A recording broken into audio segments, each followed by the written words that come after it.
Welcome back, Sebastian here. So time for my preview for the 2024 Sao Paulo ePrix. So it's been so long since since the last Formula E race that you know, many fans of the series have probably expected that the series has gone defunct or something like that. But anyway, so let's actually start with the championship since it's been so long. 7 weeks since the Diria ePrix. Nick Cassidy is the championship leader, 57 points. Pascal Wehrlein second, 38 points, 19 behind Cassidy. And then third, Jean-Eric Verne, 33. Dennis fourth with 28. And then Evans in fifth with 21 points. And Sao Paulo ePrix last year was the first ever race at the track. It was a Jaguar sweep of the podium, won by Mitch Evans. Cassidy, of course, driving for Envision last year in second, and then Sam Bird in third. Of course, Stoffelman going up pole, wasn't able to convert that pole into even a podium, but that is the way with the DS Penske powertrain from last year. It was also a DNF for Jake Dennis. Tough weekend for him in his kind of run of 4 races. Last year we didn't get any points. Other than that, I remember it being a really tight race for large portions, and the pack being really, really tight, trying to save energy drafting as well. And with this track, 2.933 kilometer track, lots of very high speeds down the straight, long straights, but also lots of low speed corners, not really a ton of long high speed corners, which is pretty typical of Formula E. And like I said, drafting could be a big factor in the ePrix on Saturday. The best places to make an overtake on this track, I would say turn 1, turn 4, and maybe even turn 7. The other corners, not really places for overtaking, although that being said, you might be able to stick a move in at turn 3 if you can set it up properly at turn 1. Last year we had 35 laps at this race, and one of the trends that we've seen this year, even though we've only had 3 races, is that there's been less laps than there was last year, despite the fact that this is the second year of the Gen 3 era. In theory, the efficiency should be much better, or should be reasonably better than last year, so you would expect a lap or 2 more. But in fact, it's been the opposite.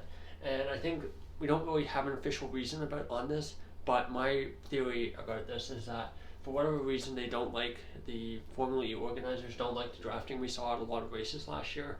So to prevent this, they're trying to make the laps, they're cutting down on the number of laps, which would reduce energy saving. However, the problem is that given how tight the field is packed together, and given that the tires are hard as concrete and that it's very, very difficult to overtake, it makes it so that the 3 races we've had so far this season have been quite processional. Very few overtakes on track. It's made qualifying way more important than it was last year. So it'll be interesting to see. This is kind of a track that in theory should have the most amount of overtaking of the tracks that we've had so far this year. So it'll be very interesting to see how that plays out in the ePrix on Saturday. Just worth pointing out, the lap record is a 1:18.843. Might get beaten this year, might not get beaten. Depends on track temperature. Depends on slight software updates as well to the cars. So taking a look at the schedule for this weekend, on Friday FP1 is on the Friday just FP1, 4:25 local time in Brazil. Then Saturday FP2, 7:25 in the morning, bright and early there. And then qualifying 9:40 in the morning, fairly early, and then the race is at 2:03.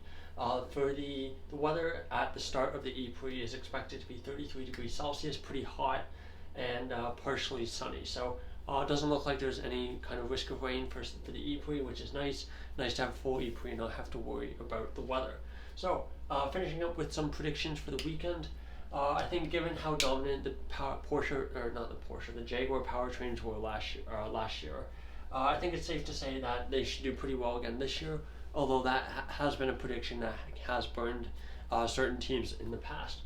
Now, I'm going to just go with that, and I'm going to go with Nick Cassidy for the win, leading the championship. He's on a great run of form as of yet, and I do expect he'll do well.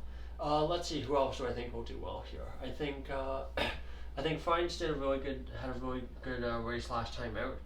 Actually, yeah, so I'm going to put him second. Actually, no, I'm going to change that. I'm going to go with a Jaguar 1-2. I'm going to go with a Jaguar 1-2. So Cassidy first, Evans second, so the opposite of last year. and then I'm actually going to go with Jake Dennis in third.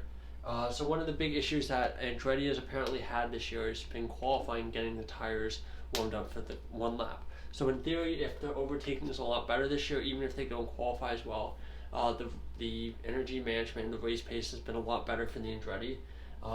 Even if they have a weak qualifying, I think Dennis should have a pretty good ePrix, assuming he doesn't get into a crash like he did last year.